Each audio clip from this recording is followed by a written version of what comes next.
After an aerodynamic revolution in the 1960s, Formula One designers were busy throughout the 1970s trying to understand how best to harness the power of downforce. It was an era that saw F1 cars change more than any other, as the old low-profile torpedoes formed ever more complex wings, side pods and airboxes mounted high over the drivers' heads.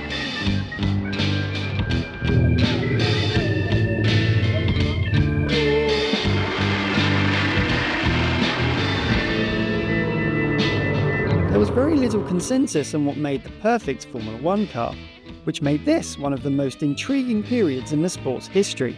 So intriguing that even the drivers themselves were never quite sure what they'd be climbing into when their latest machinery was revealed. Such was the secrecy around car design at that time, especially when it came to radical new ideas intended to change the game.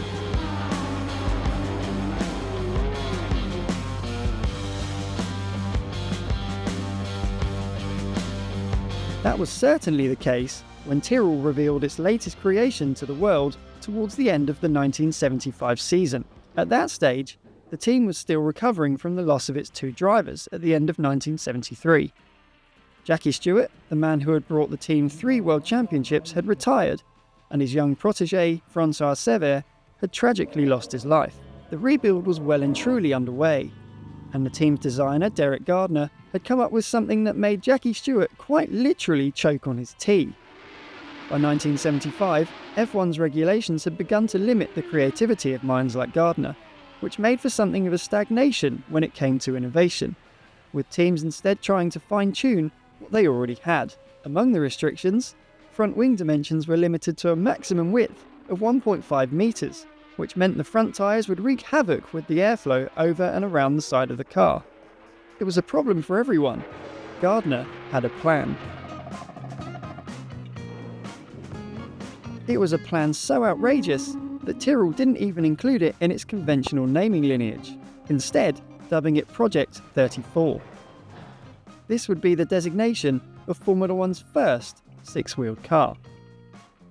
Development began in complete secrecy. Not even the drivers were told. Only Goodyear, who agreed to develop the required 10-inch tyres, were let in on the P34's existence. The idea was to fit the front wheels behind the front wing, negating their effect on the car's aerodynamics and creating a better airflow, reducing drag and aiding overall performance. But such small tyres would never be able to provide the necessary grip, so Gardner added 2 more to make up the deficit. The theory was sound enough, and on paper at least, Tyrrell was very happy with how the P34 was shaping up.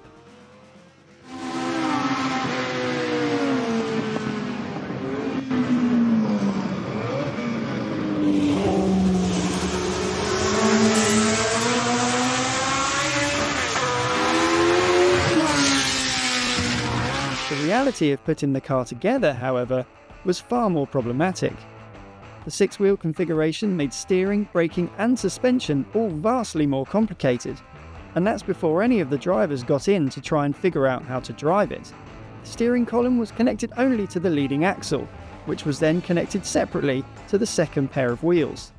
This, by many accounts, actually contributed to an improved steering feel compared to a regular setup, and the P34 was immediately competitive when it first arrived at the Grand Prix in 1976. After extensive testing, Tyrrell was finally ready to unleash its 6-wheeled creation at the 4th round of the season at the Spanish Grand Prix. Patrick Depailler drove the lone P34 chassis, while Jody Scheckter continued in the traditional 4-wheeled 007. Depailler qualified 3rd on the grid, with a lap time more than a second quicker than Scheckter, but a brake problem in the race scuppered chances of a debut podium for the 6-wheeler. Scheckter's first outing in the car at Spa-Francorchamps yielded a 4th place finish, but a double podium in Monaco was confirmation that Tyrrell were onto something.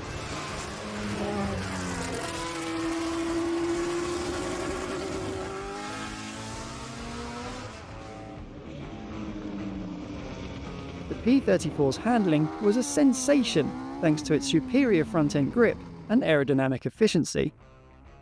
It was far from perfect. Brake issues were a regular occurrence, as was a tendency for one or more of the front wheels to come out of contact with the ground, which needless to say had a detrimental impact on front-end grip. Scheckter in particular was a frequent critic of the concept, despite becoming the first and only driver to win a race on 6 wheels, when he led home a 1-2 finish at the 1976 Swedish Grand Prix.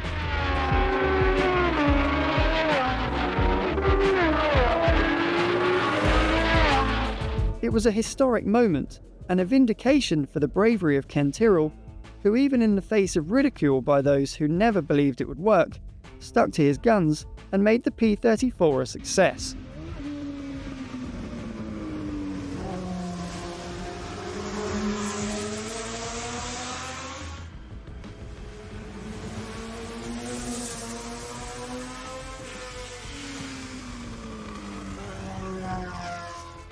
The car managed a further 6 podiums over the rest of the season, as Tyrrell finished 3rd in the Constructors' Championship. Surely this was only the beginning for the 6-wheel concept. Sure enough, other teams started experimenting with the idea. Ferrari, Williams and March were all known to be testing their own 6-wheelers, although they all opted to place 4 wheels at the rear instead of at the front, and none of them ever made it to a Grand Prix. Even in the 1970s, however, the rate of development in Formula One was dizzying, and the P34's abundance of complexity made it both heavy and difficult to improve.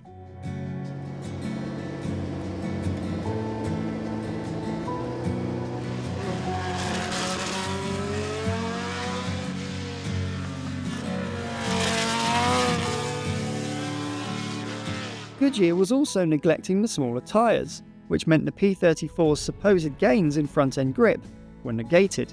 It was standing still among a field that was evolving rapidly, and by the end of 1977, despite scoring more podiums with Depailler and Ronnie Peterson, Tyrrell had pulled the plug on its 6-wheeler project. The Tyrrell P34 could well have changed the game in Formula One, but we'll never know for sure just how much potential the 6-wheeler had. The FIA eventually decreed that all cars should feature a maximum of 4 wheels, and thus the P34 will remain forever the only 6-wheeled car to win a Formula One Grand Prix.